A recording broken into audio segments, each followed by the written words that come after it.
Welcome to God's 5 Minutes with Pastor Ed Wilson. Reach him at GodsFiveMinutes@gmail.com. Now, here's Ed Wilson with God's 5 Minutes. Hello, friends. Numbers 11 describes how the Israelites, wandering in the wilderness, became weary of manna and murmured for meat. Their seemingly never-ending whines and complaints finally reached a tipping point with faithful Moses, and in his frustration, he told God, "I am not able to bear all this people alone because it is too heavy for me." As indeed it was.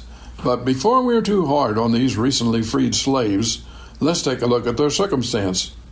Moses said nothing more than the literal truth. By himself, he was in over his head, and so is any other leader who thinks his political acumen, his unique ability to meet the social and physical needs of his followers, is truly equal to the task until his skills bring only felicity to his countrymen. These Israelites were wandering in the wilderness. They were without natural supplies for their daily necessities. They had a long, hard journey before them, an unknown road at the end of which was a land which they were told they were to occupy, but which they had never seen.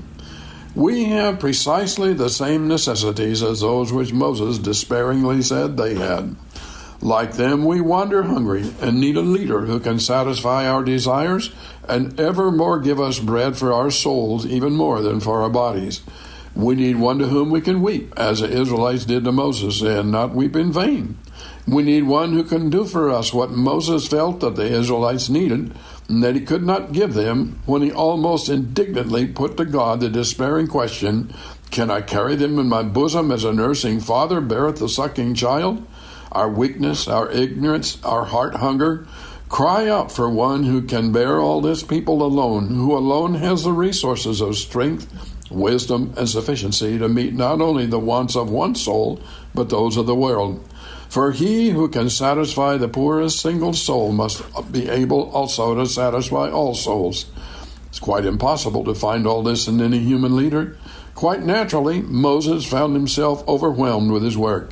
He felt his impotence needed someone to strengthen him, got weary with his task, and wanted to be set free of it. Although he, more than anyone else of his time, had the heart of a true statesman, putting the least of his people over his own importance, he at last reached a place of being impatient with the endless demands, the impossibility of satisfying them all, the continual drain on his emotional resource. Today, people look for presidents or prime ministers or even congresses or judges to answer the insurmountable task of bringing water out of the implacable rocks of unyielding political opposition or intractable financial recessions. All their dreams for the success of these leaders are doomed to disappointment. Even the most enthusiastic of them come sooner or later to find that their oracle has not learned all wisdom, nor is fit to be taken as an absolute guide, much less as sole defense or satisfaction. He who looks to find all that he needs in must take many men to find it, and still no amount of men will bring him what he seeks. The Milky Way is no substitute for the sun. Moses was prophetic of Christ by his failures as much as by his successes.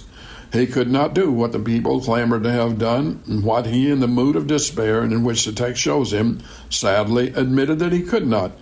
In that very confession, he becomes an unconscious prophet.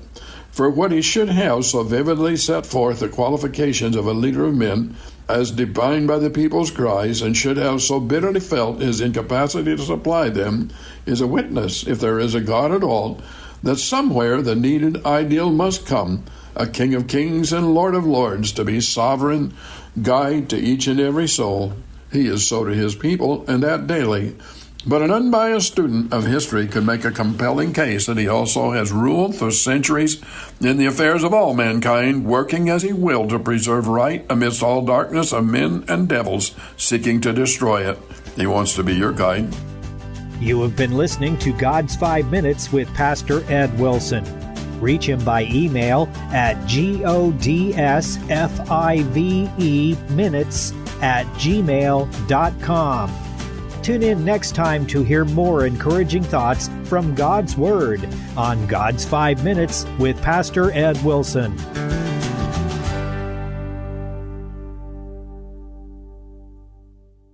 Are you a Christian who likes to read?